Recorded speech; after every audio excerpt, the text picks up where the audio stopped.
Okay, we have a decent number. We are all good to start. Good evening, ladies and gentlemen. On behalf of the Rotary Club of Bombay Hanging Garden, Rotary Club Mumbai Shivaji Park, Rotary Club of ML Dahanukar, and Rotary Club Mumbai Royals, welcome to our second speaker session. Today is September 27, the International Daughters Day, and what this reminds me is of this quote by Justice Arun Mishra, and I quote, "A daughter always remains a loving daughter. A son is a son until he gets a wife. A daughter is a daughter throughout her life." Which brings us to our topic, justice to females in the Hindu property law. The topic is unusual, and so is our speaker. Guiding us through will be Advocate S.R. Nargokar. All of us here together will be learning about the problem as well as more the legal aspect of it.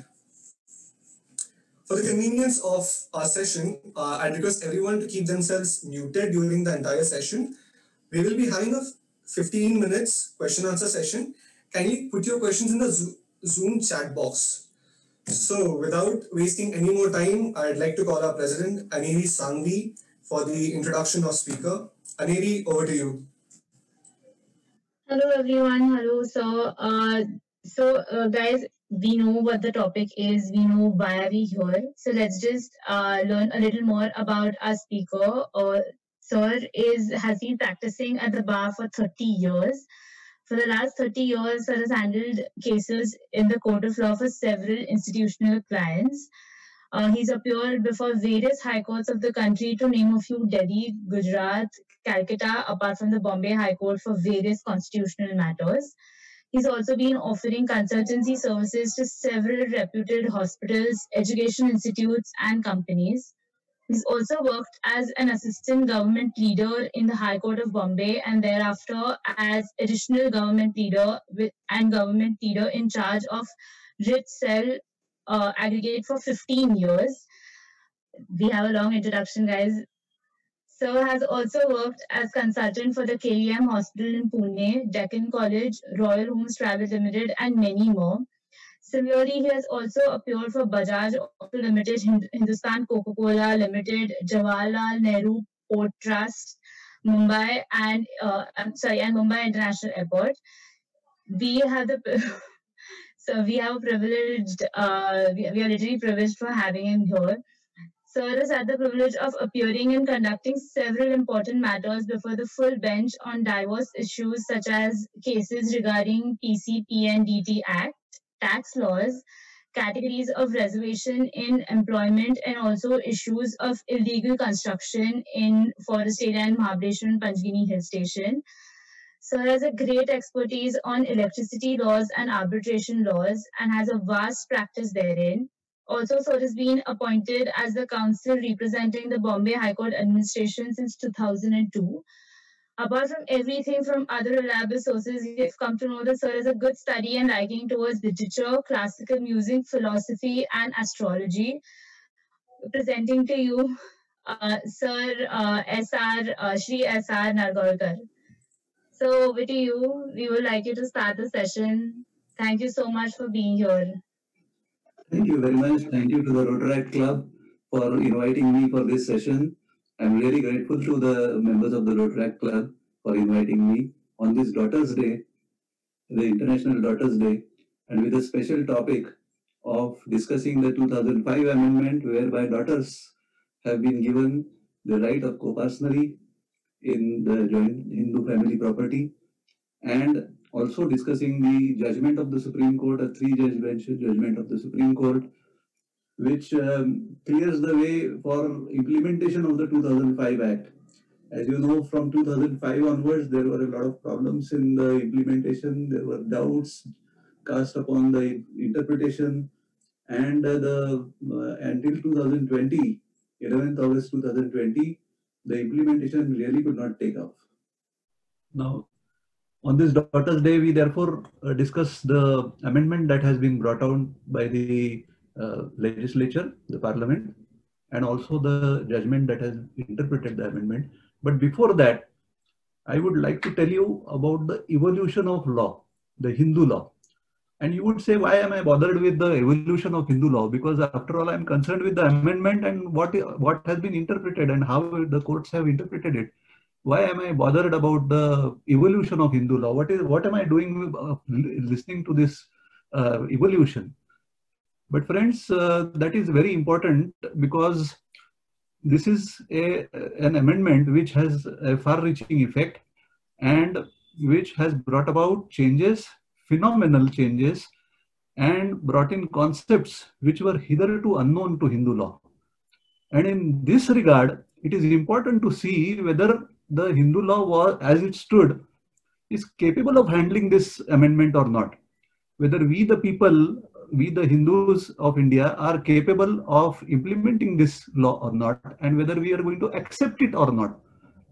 Because there were some reservations expressed by some people when the amendment was proposed and when it was carried through the Rajya Sabha and then the Lok Sabha, that this is not the concept of Hindu law.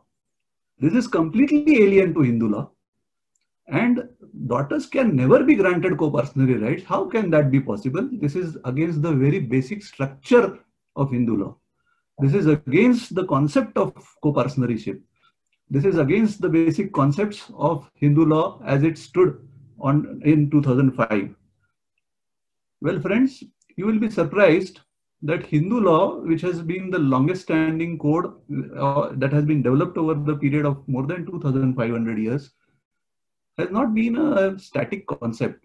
It has always been a dynamic concept, and law has always developed. And it is necessary to see very briefly, though, as to how the concepts have developed and how the law has developed. Now, in ancient India, some 2,200 years back, Yajnavalkya has written the Yajnavalkya Smriti and has recorded the law as it then stood.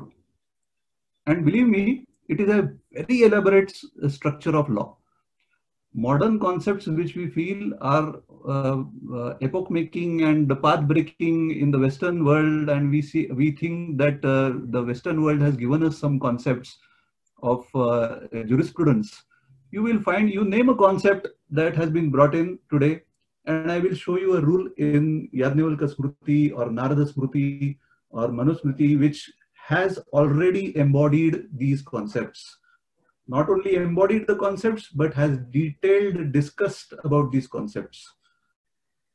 Now, unlike other systems of law, in India, what we had was law in the form of dharma. It was called dharma.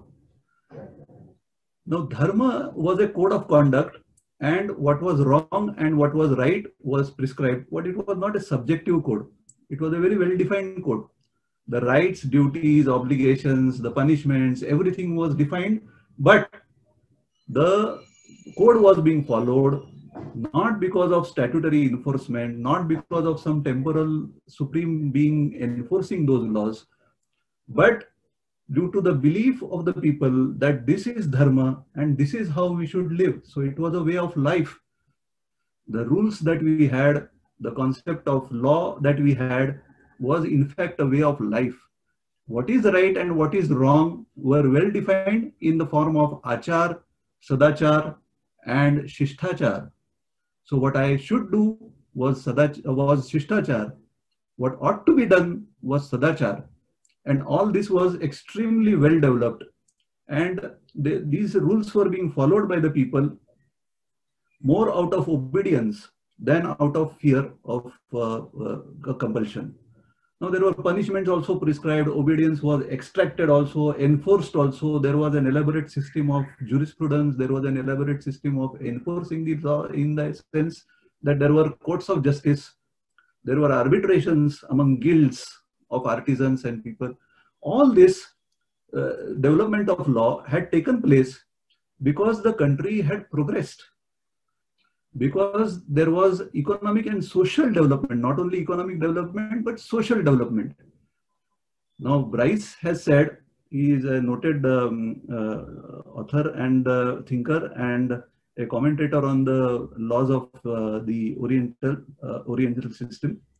He has said that law of any country is the outcome and result of the economic and social conditions of that country, as well as the expression of its intellectual capacity for dealing with these conditions So not only was there development, the resultant was that there was a good system of laws, but the laws were the reflection of the intellectual capacity of people to deal with these conditions.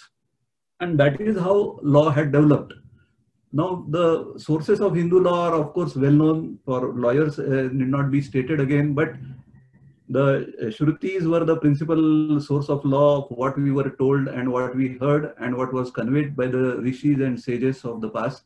And then there were Smrutis, as I said, Yajnavalkya Smruti is there, Narada Smruti is there. Narada Smruti was authored in 100 AD.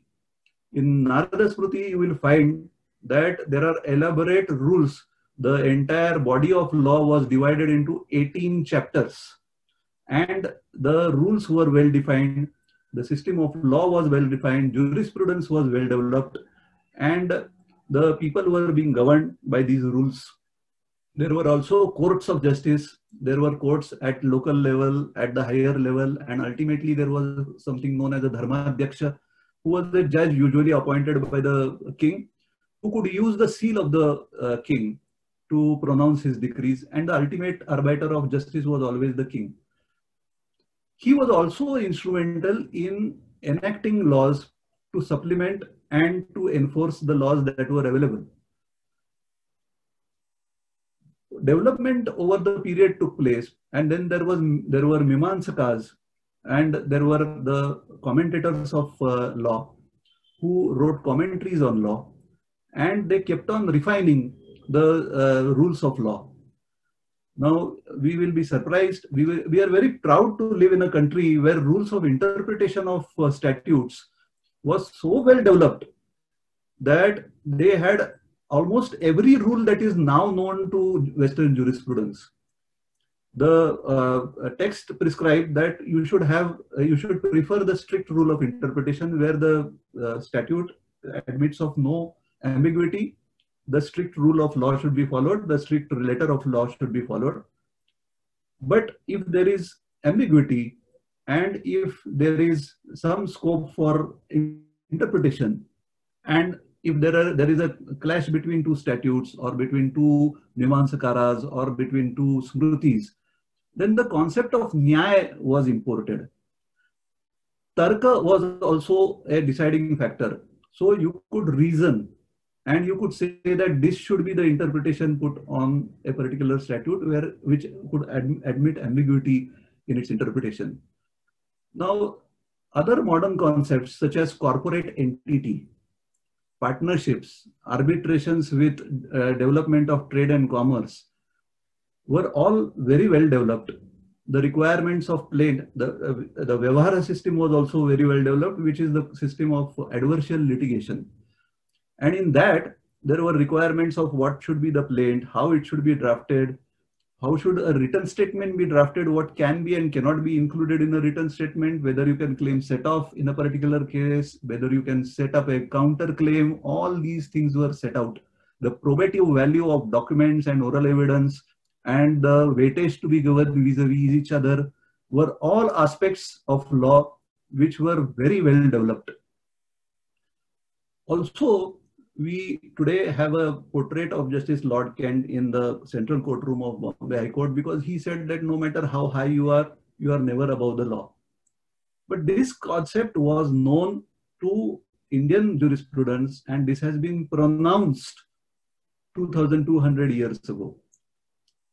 Down the line, Nitakshara came and he codified the system, and he also laid down that there are 18 heads of jurisprudence, and he thoroughly discussed the rules that were laid down.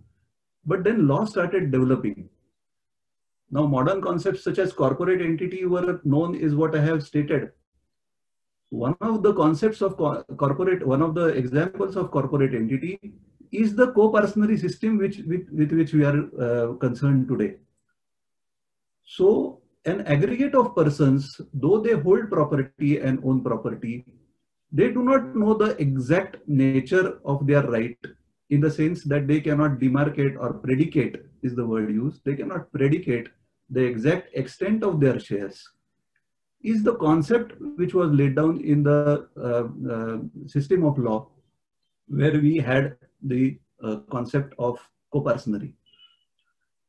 Now, this system of law, the Occidental thinkers tried to reject it, saying that this was never enacted or enforced by a temporal superior, and therefore this cannot be seen as a system of law. But then, with the great works of Mahopadhyay, P.V. Kane, the great thinker and the great researcher and great lawyer also, the Western system also accepted that this was a great interpretational jurisprudence, and that the systems of jurisprudence and law were very well developed. In fact, several other ambassadors to the Greek court were also very much replete with stories of how well developed our system was. The Mauryas had their own court, and the ambassador over there reported back to Greece that this is a great system that is being followed here. Now, when all this development of law was taking place, the Nibandhakaras were continuously recording detailed opinions on it.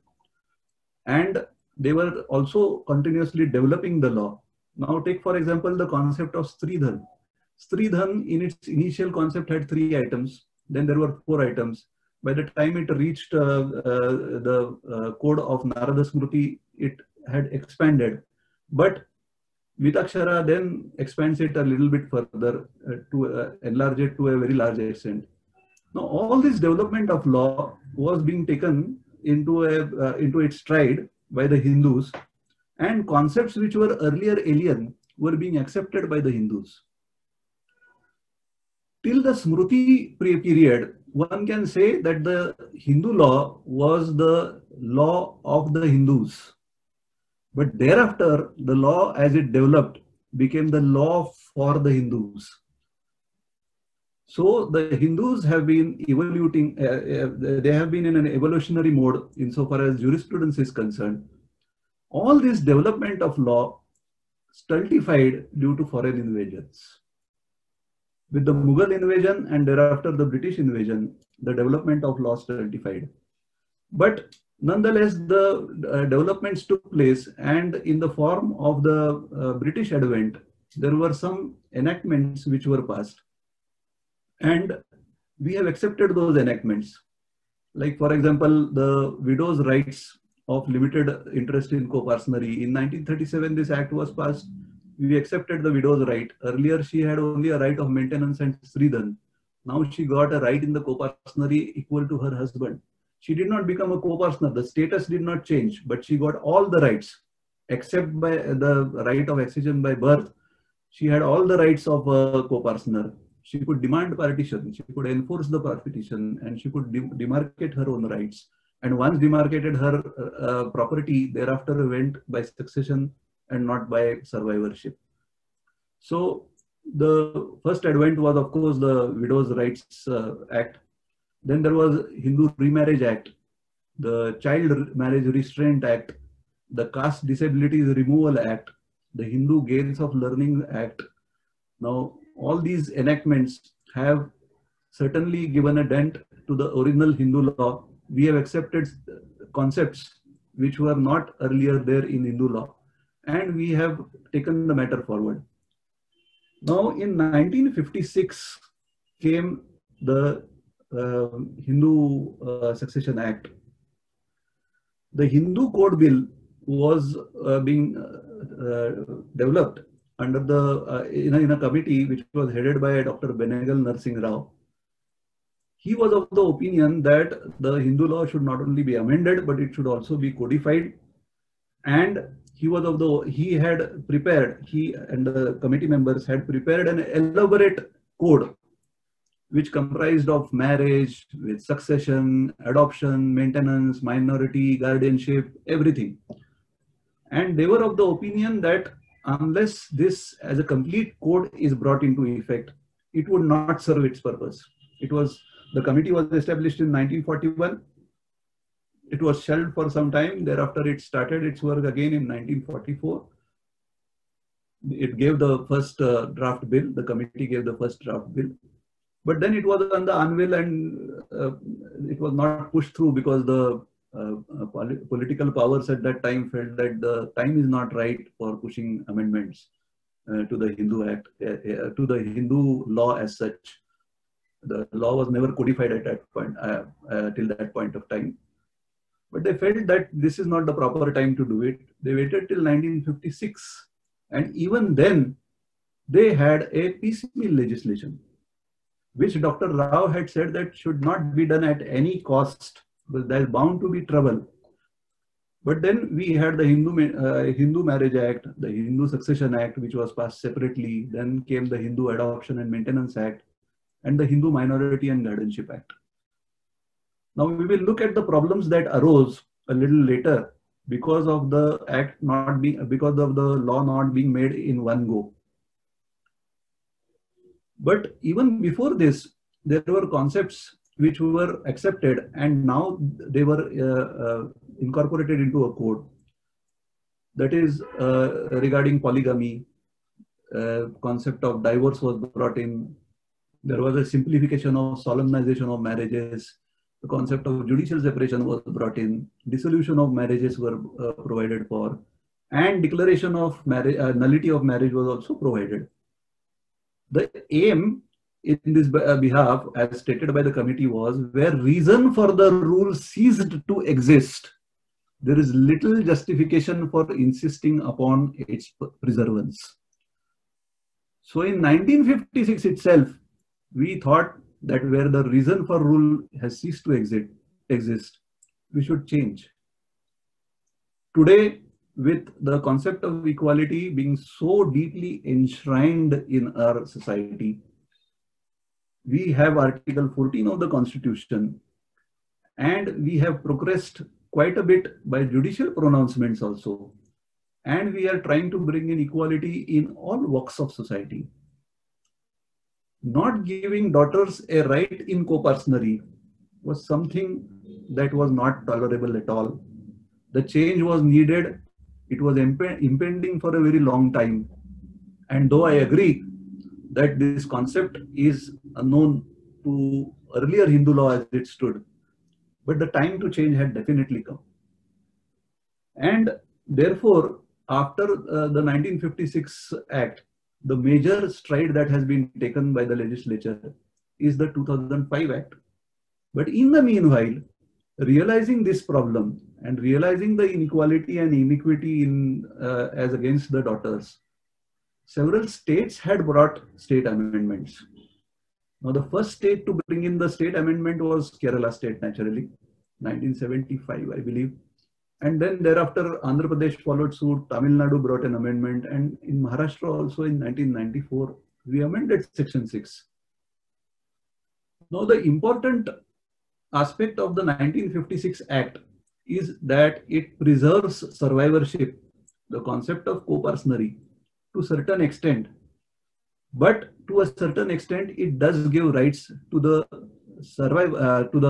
successors of the person who is a co-partner, and to the daughters and wives, etc., etc.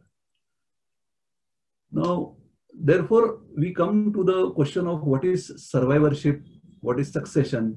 Now, these are concepts which, unless we understand these concepts, we cannot move forward.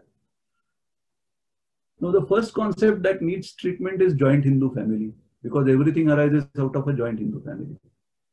Now, joint Hindu family is a joint and undivided family, and it is the normal condition of the Hindu society. So, a Hindu society, in Hindu society, this is the normal concept, that a family is always joint and undivided, unless proved otherwise. Now, when they are said to have been joined, they are joined not only in estate, but also in food and worship. Now, it has been said that even if the family doesn't own any estate, it is still joined because it is joined in food and worship. Even if the family, for absolute necessity, has to stay at different places, and therefore residence and food is not the common issue. But all the concepts of joint Hindu family revolve around three things. One is that they have common ancestors. The common ancestors have their sons, daughters, their the wives married into the family, and daughters who marry out of the family are excluded from the concept of joint Hindu family. The joint Hindu family is joined by status, and the common cord which connects the members of the joint family is Sapinda relationship. Now, this is the concept of joint Hindu family. Now, in a joint Hindu family, if there is an ancestral property, then that ancestral property gives rise to what is known as a coparcenary. The coparcenary is a subset, a smaller subset of the larger set of joint Hindu family. All the male members in 4 degrees or generations from the propositors are within the coparcenary. That is to say, if A is the propositors, then his son, his son's son, and his son's son's son are said to form the coparcenary. Now, once these male members form a coparcenary, which is a creature of law, coparcenary cannot be created by agreement. It's a creature of law. They are holding ancestral property.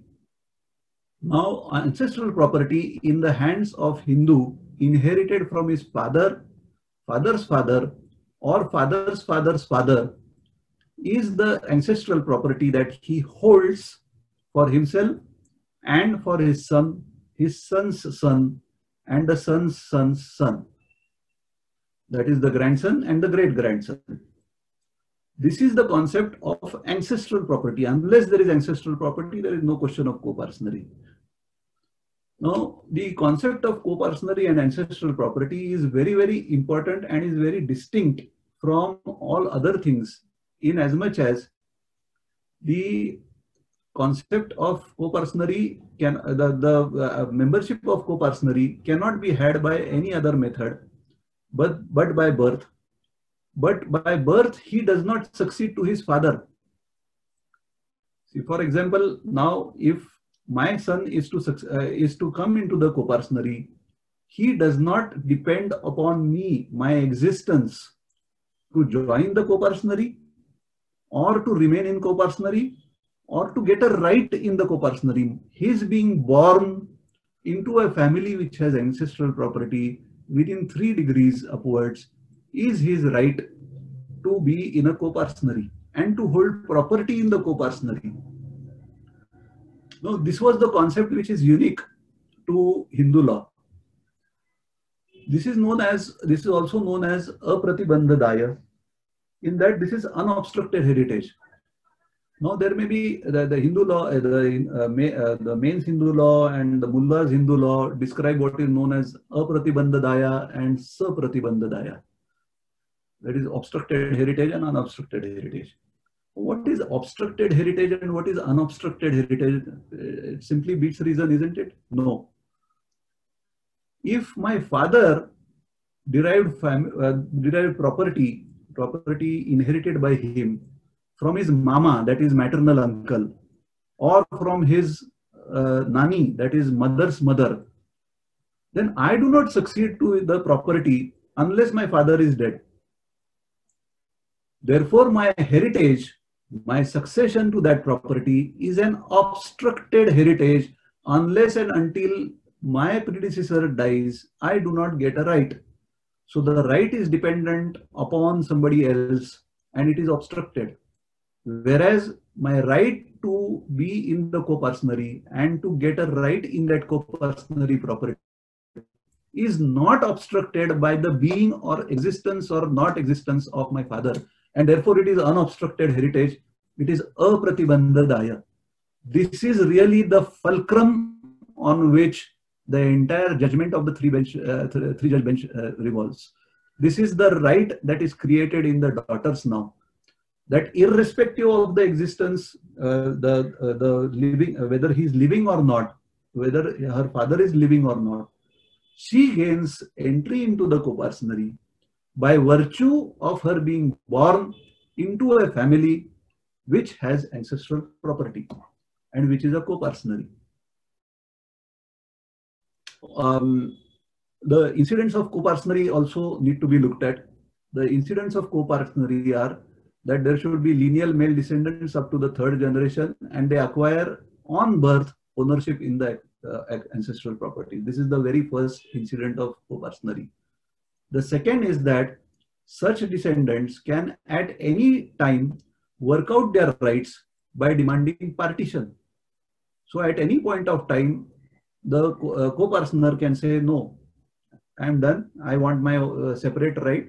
You break the coparcenary, you demarcate the rights, have a partition, give me my right. This is the important right that a descendant has, a member of the coparcenary has. And in fact, the Supreme Court in various decisions has said that this is the determinative character and this is the determinative factor to see whether a person acquires coparcenary property or not, whether he is a coparcener or not, depends on whether he can demand a partition at any point of time or not.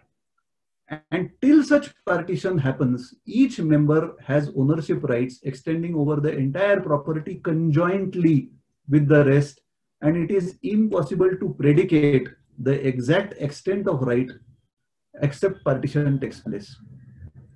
In the sense, when there is another person born into the family, male Hindu born into the family, the rights of existing coparceners get reduced. With death of every family member, the extent of right gets increased. So this is always in a state of flux, and unless and until a partition takes place, a member cannot really predicate the exact extent of the rights that he has in the coparcenary. As a result of such co-ownership, the possession and enjoyment of the properties is in common. There is no alienation which is possible without the consent of other coparceners, except for legal necessity, the karta may alienate the property, but otherwise no alienation is possible without the consent of other coparceners. The interest of this is very important, the interest of the coparcener lapses on his death and passes to the survivors. That is why it is called survivorship. The interest of any person who is a member of the coparcenary does not pass by succession to his heirs. It passes to the remaining members of the coparcenary who survive him. That is why it is called the right of survivorship. Now, the only alternative method of entering the coparcenary is by adoption. Either you are born into the family or you are adopted into the family. Adoption, as it is well known, is a method by which a son is welcomed into the family. And for all practical purposes, it was as if he was born into the family. So there is only one method of entering the coparcenary, that is by birth. And the other method, of course, is birth by adoption. It is treated as a birth into the family.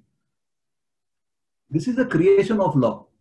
And coparcenary can never be created by agreement between parties. It is a right of birth, it is a birthright into the family, and it is not a right as representing an ancestor. So just because I am son of Mr. So and so, I do not become entitled to a right in the coparcenary. It is because I am born into that family that I become entitled to the rights. It is not dependent upon any ancestor of mine. Just because I am born into a family which holds coparcenary property, I am entitled to be a member of the coparcenary. I become a member of the coparcenary on my birth. I hold the property, and for all practical purpose, I am the owner of that property right from my birth. This is what is known as apratibandha daya. Now, this is the basis of coparcenary. Now, the 1956 Act, of course, brought about very important changes. Section 4 said that all the laws that are prevailing at that point of time, which are inconsistent with the Act, stand overridden, and the Act will have primacy. The 1956 Act will have primacy. The concepts of Hindu law, which were prevailing at that point of time as law, would also cease to operate insofar as they are inconsistent with the provisions of the Act. Section 6 provided that the property of a male Hindu would pass by survivorship in the first instance. So survivorship was preserved. A dual system was created, however, where the Hindu was survived by female heirs in class 1, or a male or a female heir claiming through a person claiming through the female heir. Then the concept of succession was brought in. And for this purpose, the share of that person needed to be determined. Otherwise, in a property that is held by a co-partnery, how can you distribute the share of that person? Therefore, a notional partition was contemplated. Now, the Act does not use the word notional, but it says that there is deemed to be a partition of the property just before the death of the co-partner. So, the property has to be divided as if there is a partition taking place just before the death of the co-partner. Now, once the partition takes place, the shares are distributed amongst the heirs in accordance with the provisions of the 1956 Act. Class 1 heirs take in preference to all other classes. If there are no class 1 heirs, then class 2 heirs take, and so on and so forth. And all these heirs who take by succession, not by survivorship, by succession, they become tenants in common. Now, what is tenants in common, and how is it different from common owners? Tenants in common hold the property in their own right, and the property thereafter passes by succession, not by survivorship. Now, this section 6 gave rights to the daughters, no doubt about it, but created a great inequality. And the manner in which this section 6 operated created that inequality. What was the concept of section 6 devolution of interest to the successors? Section 6 provided that once that notional partition is done, then the rights, then the property shall devolve, the interest of that co-partner will devolve upon the heirs in equal manner. But for that, a notional partition was necessary. Now, we take an example for this. Suppose the co-partner had property in the nature of only money, and that money was in a bank account, a credit balance in a bank account. Suppose that money was 9 lakhs of rupees.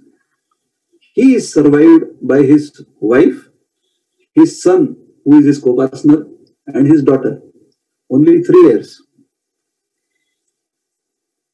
What would happen after 1956 and up to 2005 was that immediately before his death, a notional partition takes place. Now, notional partition takes place amongst whom? His wife, because the 1937 Act gave her the right, which has not been taken away. He himself as a co-partner and his son as a co-partner. Therefore, in the first place, 9 lakhs of rupees is distributed equally between the co-partners. 3 lakhs to the son, 3 lakhs to the widow, and 3 lakhs to the person who has deceased. Just before he died, 3 lakhs given to him in notional partition. Out of these 3 lakhs, then there is equal distribution amongst his widow, his daughter, and his son. So his daughter gets 1 lakh of rupees. Son gets 3 lakhs of rupees as a co-partner plus 1 lakh rupees. That is, he gets 4 lakhs of rupees. So whereas the daughter is getting 1 lakh, her brother, who is almost in the same position, gets 4 lakhs of rupees. We take an even simpler case, that the co-partner is survived only by 1 son and 1 daughter. Then what happens? Shouldn't it go 4.5 lakhs and 4.5 lakhs? It doesn't go. There are 2 shares to be allotted. The co-partnery is comprising of the deceased person and his son. They get 4.5 lakh rupees each. Then 4.5 lakh rupees, which was to the share of the deceased, will be distributed to 2,25,000 to the son and 2,25,000 to the daughter. So the son gets 6,75,000 as against 2,25,000 received by the daughter. This was the inequality that was created, but nonetheless it was a step forward. And instead of survivorship, the share of the co-partner was being distributed amongst the heirs and not by survivorship. Now, there were state amendments, as I said, and Section 6 was amended in various states. But there also, there was a class created within a class. The daughters who were married were not entitled to these rights. Now, to do away with this anomaly and to have a uniform code all over India, where Mitakshara law applied, and also where in Kerala, etc., where Marmukuttan law, Aliya Santana law applied, this 1956 Act was codified, and there was not only codification, but there was an amendment of the law as it stood at that point of time. Then came the Law Commission's report, in which they said that it is now high time that you bring in absolute equality. And therefore, the amendment of 2004 was proposed. And on 20th of December 2004, the amendment was proposed in the Lok Sabha, in the Rajya Sabha. The amendments were carried and they were brought into effect on and from 9th of September 2005. This was a great stride forward. What was done was that the earlier Section 6 1A was completely substituted. The earlier Section 6 was substituted and the new Section 6 was brought in. Now there is a element of substitution, and therefore there is an interpretational skill involved here. That when you interpret a substituted section, it is deemed to have been on the statute book right from the enactment of the Principal Act. So this 2005 amendment in fact relates back to 1956, and we have to now presume that this was the text of the statute, Section 6, right from 1956. These amended provisions gave the daughter a right by birth of a co-partner in her own right and in the same manner as a son. Now here again the concept of unobstructed heritage comes. She was given the right as if she was a son, and the essence of Mitakshara co-partnery was preserved. She got a birthright in the property. However, that right could be claimed with effect from 9/9/2005. Now, this is the catch where the dispute arose. Why did the confusion arise, which delayed the proper implementation for a period of almost 15 years? We will look at the provisions of the Act and then go to the anomalies that were created and the confusion that was created and why the larger bench needed to pronounce upon these aspects. Now, the proviso to Section 6 was as earlier, and it saved the partitions which were made earlier to 20th of December 2004. This was to avoid heartburn, as the statement of object and reasons said. And this has to be read with the explanation below the clause 5 of Section 6. Section 6(2) was enacted, whereby it is now prescribed that she holds the property under Section 6(1), and she will be entitled to all incidents of co-partnery ownership, and she will be entitled to dispose of the property by testamentary disposition. Section 6(3) is very interesting. Section 6(3) is to the effect that if a Hindu dies after 9/9/2005, that is after the Act was brought into force, then his interest will devolve by testamentary or intestate succession under the Hindu Succession Act. That is not by survivorship. If there is no testamentary instrument that he had executed, then it would devolve by intestate succession under the Hindu Succession Act. The co-partnery property shall be deemed to have been divided as if partition had taken place just before his death, and the daughter was allotted the same share as son.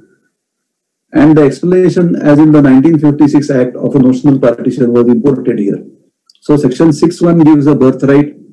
Section 6.3 says that if the Hindu dies after 9/9/2005, the interest will devolve by intestate succession under the Act. This is one of the very important provisions of the amending Act. Section 6.4 says that the daughter will have the same liabilities as a son and the rights of creditors are protected. The alienations made earlier are also protected. And section 6.5 says that nothing contained in the section shall apply to partitions which are effected before 20th of December 2004. Now, why did the confusion arise, as I adverted to earlier? The amendment was couched in such terminology, the wording of the section was such that it led to confusion. And not only in the minds of people not trained in the domain of law, the common man, but also in the minds of lawyers and judges.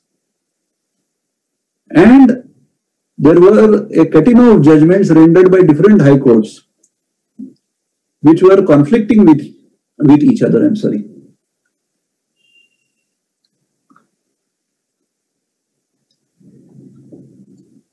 Now, one of the reasons why this confusion arose was because of the phrase used on and from the commencement of the Hindu Succession Act, that is 9th of September 2005, thereby giving an impression that rights arise only after that date. But the right was given by birth. The nature of the amendment is that the amendment is by substitution. So this amendment was, for all practical purposes, on the statute book right from 1956 is what is to be presumed. Whether past transactions and done deals can be reopened and what is the effect of amendment on such past deals and transactions. Whether father should be alive at the time when the amendment took place, whether daughter should be alive at that time, whether property should be available, or all of the above have to be present in order to give the effect to the right, were all factors which created confusion in the minds of people. Now, there was another aspect as to what happens to family arrangements which have been properly effected and sufficiently documented. As probably most of you will be aware, in Hindu law, a partition takes place only once. That is when one of the co-partners says that I want to be separate. That is the point at which partition takes place. But partition takes place by metes and bounds when the property is actually distributed. And if the partition takes place by a deed, then it has to be registered. Then the deed needs to be registered under the provisions of the Indian Registration Act. But if there is only a memorandum drawn up, just to note down the fine details like minutes being noted, as to what are the effects that are given to each party, then such a memorandum of partition, which in itself does not bring about partition, need not be registered. It is sufficient if it is properly documented that the document should hold good for family arrangements.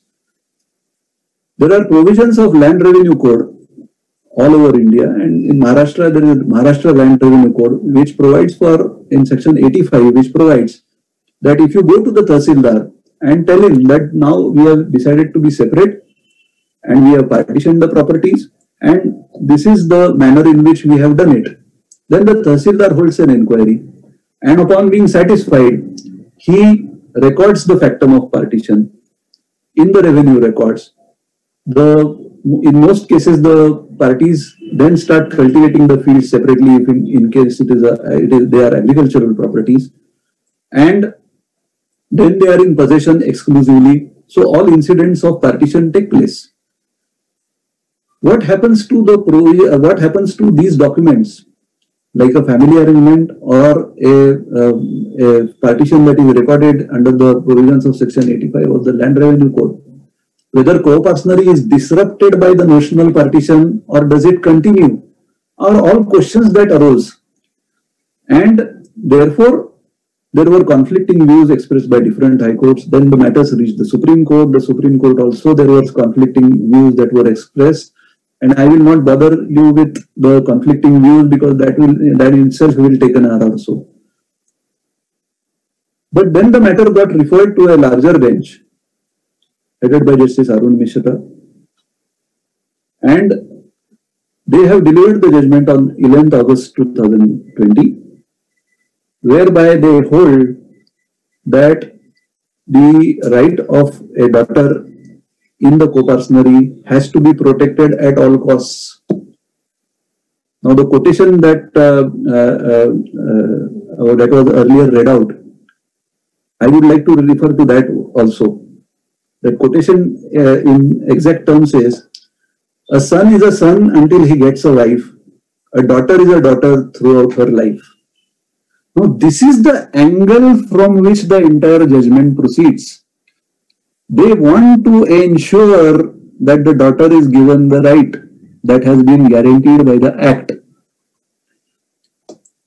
What the judgment does primarily is that it clears the confusion to a large extent which has prevailed from 2005 to 2020. It is really sickening to note that from 2005 to 2020 we were in a state of confusion. The majority of the population in this country, which is Hindu, will be affected one way or the other by the provisions of this Act. Therefore, this has far-reaching effects. The judgment has far-reaching effects in that it clears the confusion that prevailed for all these 15 years, and in that it has impact over a large number of people of our country. They say that discrimination against the daughters has been done away with, and they have been provided equal treatment in the matters of inheritance in Mitakshara co-partnery. This is what the judgment says. They refer to unobstructed heritage, the concept of unobstructed heritage, that is apratibandha. In para 59, they make reference to this, though this is the only place at which they make reference to apratibandha and sapratibandha. But later in the judgment, they continue with dealing with unobstructed heritage. But this is the essence of right that has been granted to the daughter. And para 59 of the judgment is really important to that extent. The essence of Mitakshara co-partnery, that is birthright, is pronounced by the Supreme Court. It says that yes, she has the birthright, but that right can be claimed with effect from 9th of September 2005. So the claiming of right can be from 9th of September 2005, but the right arises with her birth.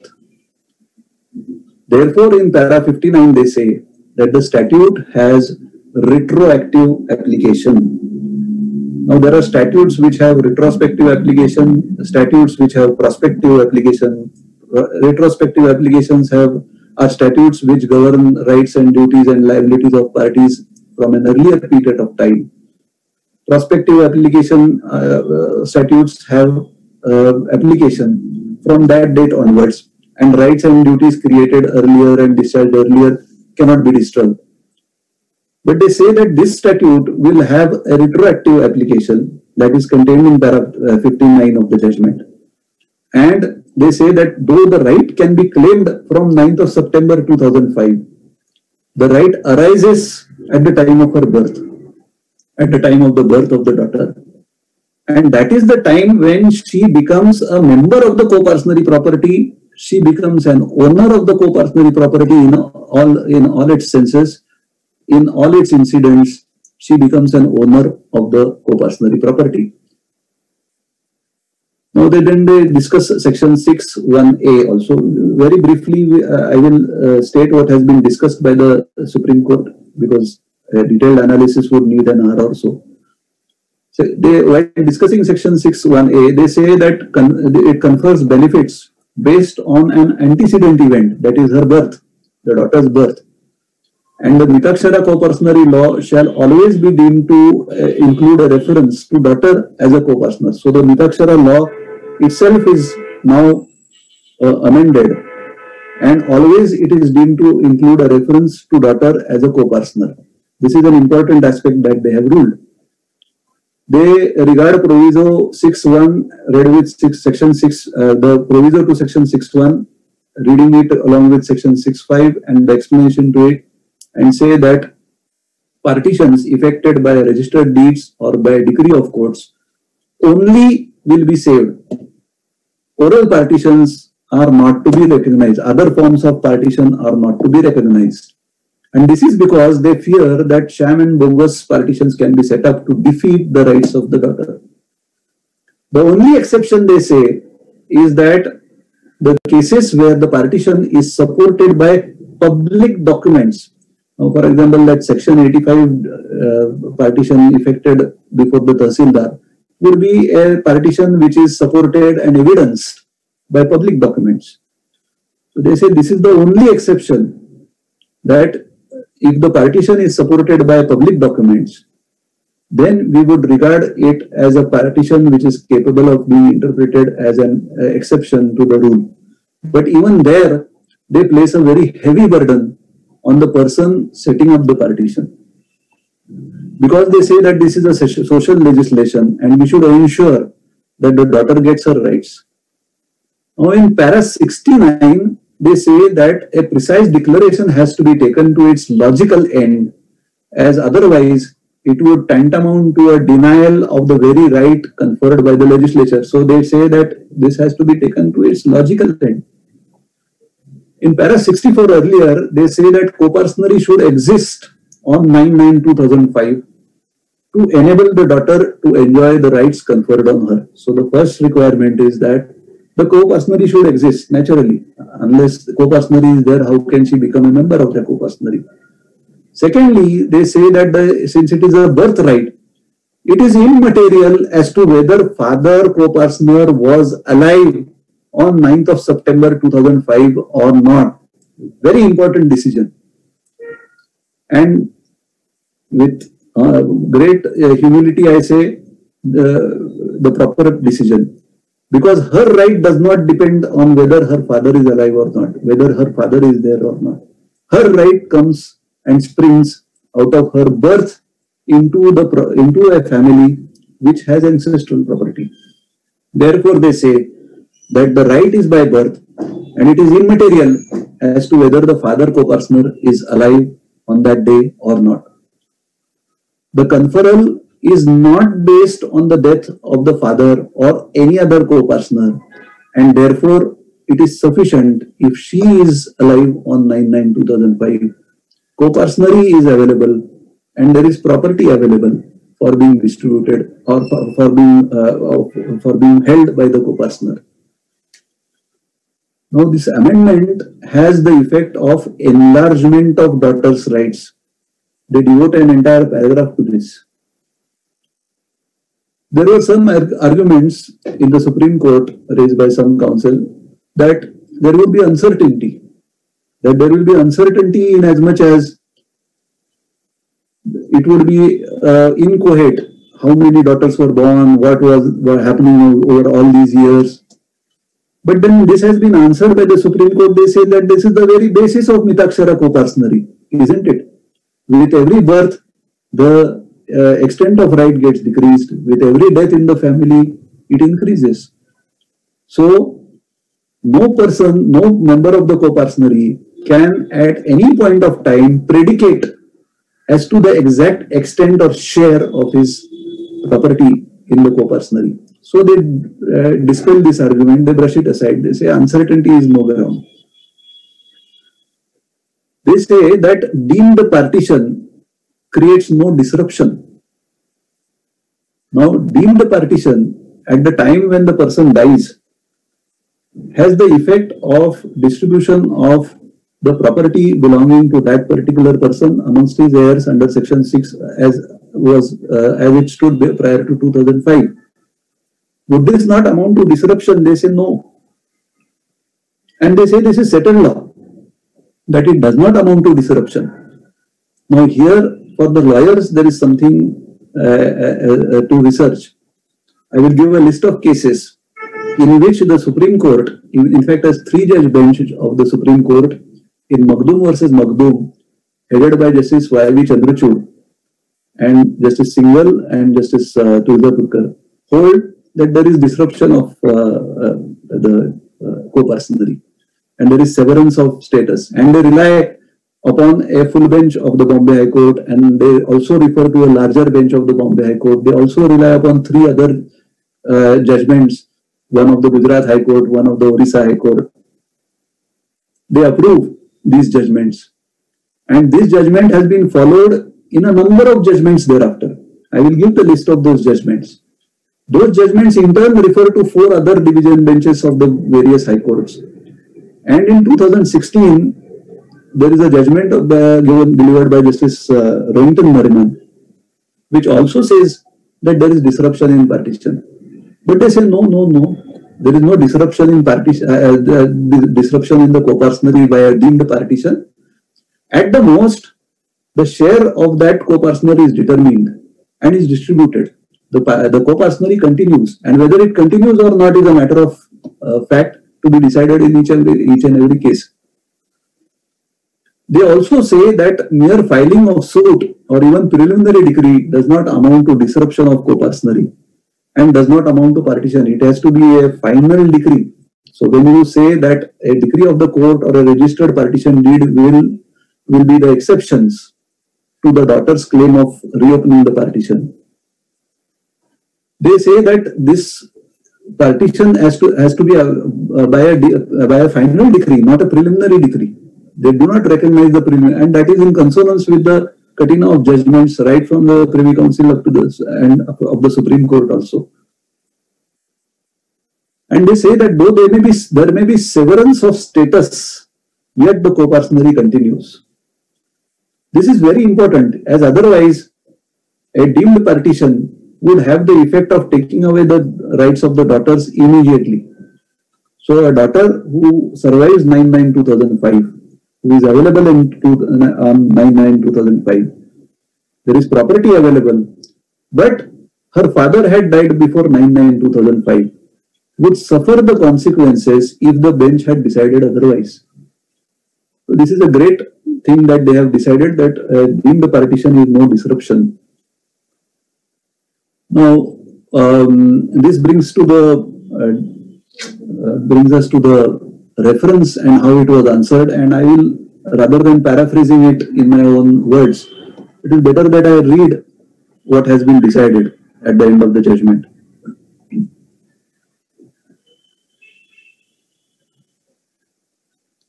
They answer the reference that the provisions contained in substituted section 6 of the Hindu Succession Act confer the status of co-partner on the daughter born before or after amendment in the same manner as a son with the same rights and liabilities.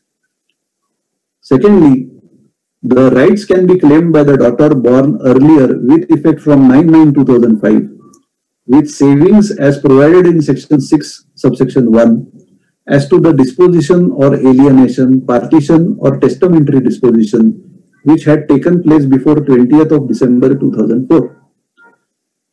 Thirdly, important, since the right in co-partnery is by birth, it is not necessary that father co-partner should be living as on 9/9/2005. Fourth, the statutory fiction of partition created by proviso to section 6 of the Hindu Succession Act as originally enacted did not bring about the actual partition or disruption of co-partnery. The fiction was only for the purpose of ascertaining the share of the deceased co-partner when he was survived by a female heir of class 1 as specified in the schedule of the 1956 Act or male relative of such female. The provisions of the substituted section 6 are required to be given full effect, notwithstanding that a preliminary decree has been passed. The daughters are to be given share in co-partnery equal to that of a son in pending proceedings for final decree or in an appeal. Fifthly, in view of the rigor of provisions of explanation to section 6 subsection 5 of the Act, a plea of oral partition cannot be accepted as the statutorily recognized mode of partition effected by a deed of partition duly registered under the provisions of the Registration Act or effected by the decree of a court. However, in exceptional cases where plea of oral partition is supported by public documents and partition is finally evinced in the same manner as if it had been affected by a decree of a court, it may be accepted. A plea of partition based on oral evidence alone cannot be accepted and has to be rejected outrightly. Now, this is what the Supreme Court has held. It is rather unfortunate that since 2005, we have waited till 2020 for full effect being given to the provisions of the amended statute. It is also unfortunate that we had to wait till 2005. That is, from the constitution, we had to wait 65 years to give the daughters an equal share in the property of her ancestors. This is rather unfortunate. Now, yet there are certain anomalies which have been created. Now, one aspect is one sister being alive, another dead on 9/9/2005. Heirs are similarly situated, but then the alive sister takes differently. She gets more share.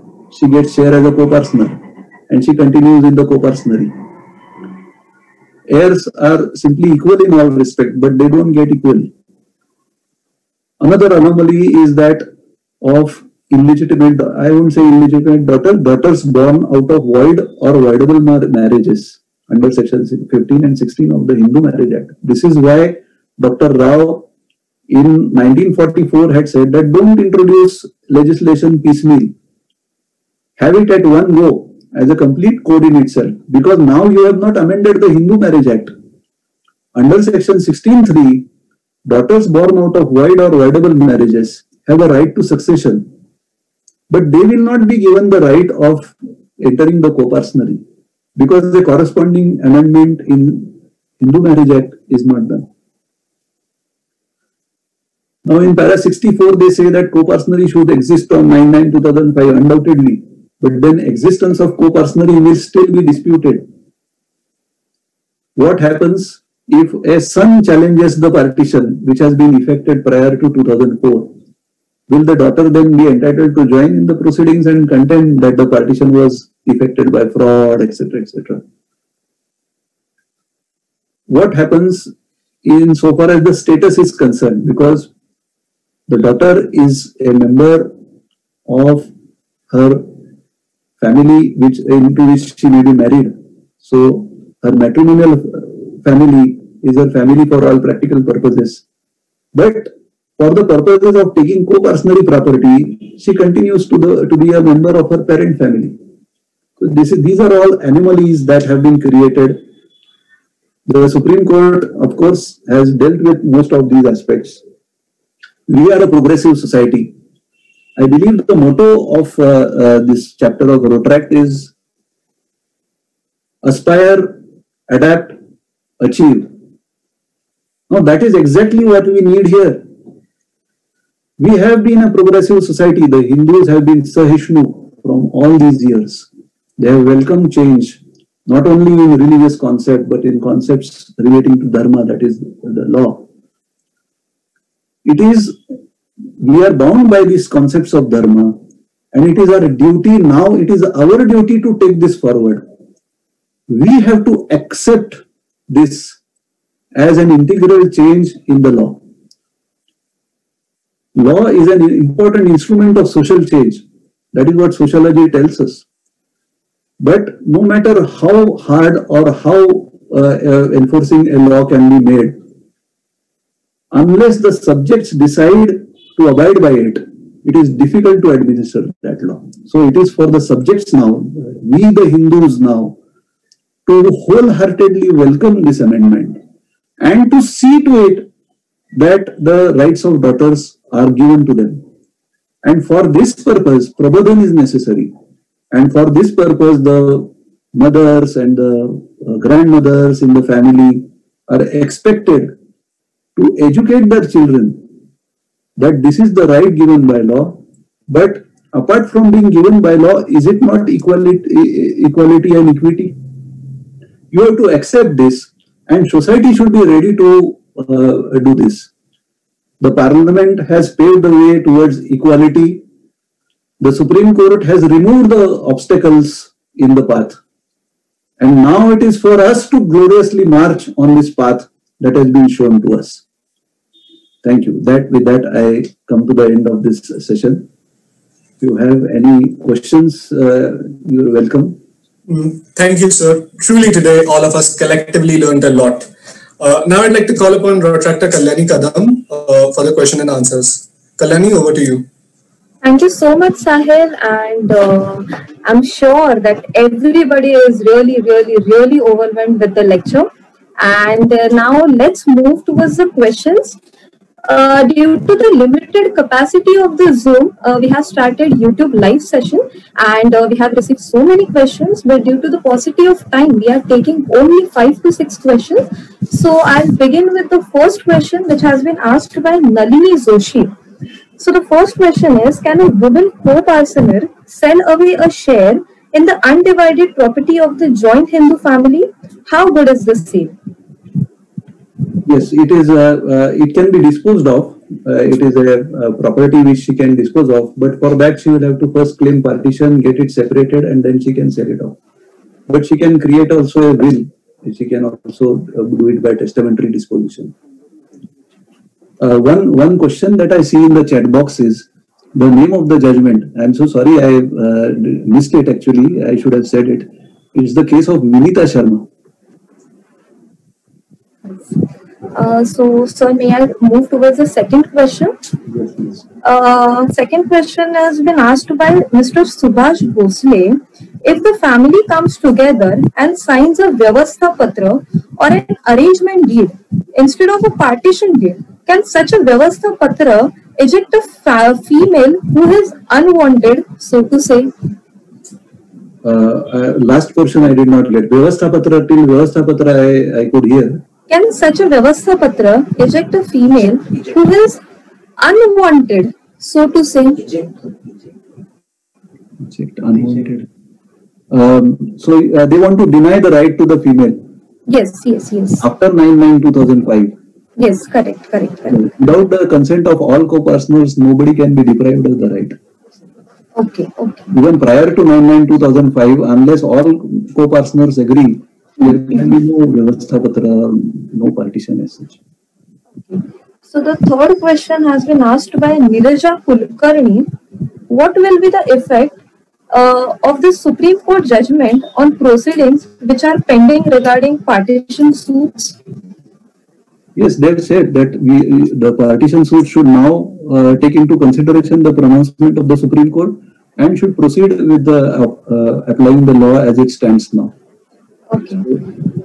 Yes. And usually the consistent view of the Supreme Court is that a change in law has to be taken into account even after the preliminary decree is passed, till the final decree is made. If there is a change in law, then that has to be taken into effect. That has been the consistent view of the Supreme Court. Now the question has been asked by Vidya Pandit. Can matters and rights which have been decided by the court prior to this judgment be reviewed now, especially in light of this judgment? Now there is a very interesting question. Now if there are decrees of the court which are not subjected to an appeal and where execution has already taken place, then the amendment will not take effect and those decrees will be protected. But where execution has not taken place and where there is an appeal pending, then appeal is a continuation of the suit, and then yes, the provisions of the Act can be applied, the judgment can be referred to and can be relied upon. So the last question is, when a married female from a joint Hindu family dies, do her children become beneficiaries of the property from their nana's property? How long would they have to wait to enjoy the property?